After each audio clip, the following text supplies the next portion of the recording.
Welcome back to Mountain Bike UK. So today we're going to start a little mini series where I'm going to pair up against the cross country, enduro and downhill against each other to see which one you people want to start. I mean, this will give you a lovely insight because I've done pieces of all three, so we'll sort of know what's going on. So obviously enduro is sort of in the middle of them both, but we'll try and make it a fair test. So today we're going to do cross country versus enduro. So I'm going to tell you the differences and then I'll tell you my personal opinion, and yeah, we'll go from there. So we'll first start off with cross country. So what is it? It's a sport that links off from mountain biking, where it's mostly based on sort of flat terrain for long distances and a few downhills. Usually the bikes are very rigid in the build, they're very upright, the geometry is very forward, so you can get as much weight over the front when you climb up the hills. The suspension's usually very small, at about 100 to 120 millimeters of travel on the bikes.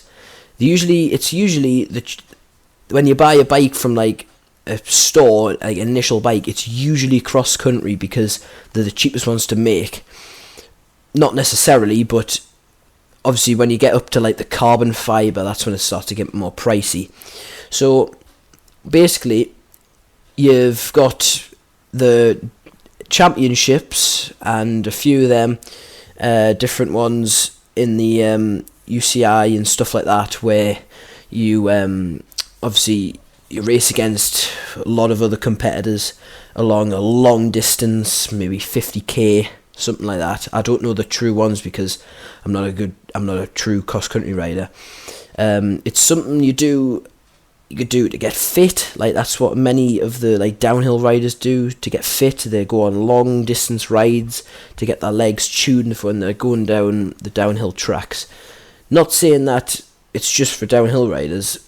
Cross country is probably more known than downhill, maybe, because it's so easy just to get out on a cheap bike, 300 quid, and just ride along the line and like along the like lines that you have in, I don't know if you have them in America, but we'll have them in the UK, where you can just ride along that. That's cross country, and then maybe a few like downhill sections. Maybe very light downhill. So yeah, it's a pretty good sport for like, but you need to be pretty small and lean to do it, and you need to have a lot of like slow releasing energy.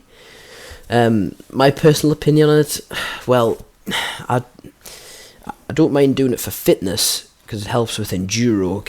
It makes it so much easier because I prefer enduro, but it's just very like slow, and it's not as adrenaline racing as some of the rest of them. So yeah, basically it's a very light version of enduro, let's put it that way.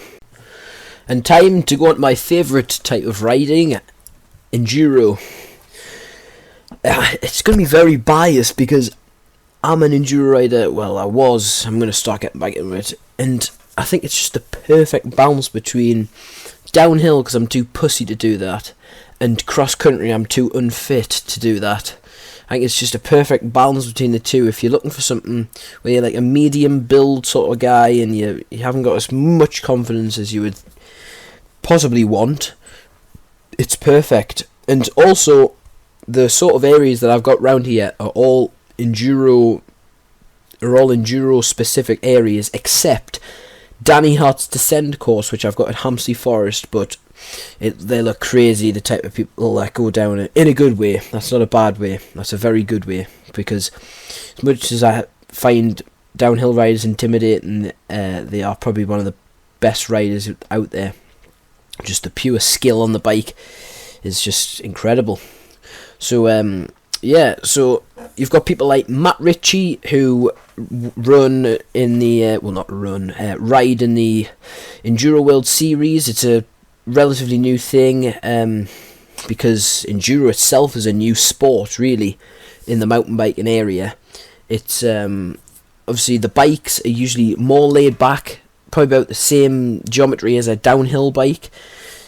Travels usually about, could be around about the 140mm to the 180mm, and the bikes tend to be more expensive because they need to be light, and they also need to be very strong, and so it's a mix between cross-country and downhill bikes put together. If they had children, that's what would come out, because it needs to do a bit of both. They need to be easy on the uphills.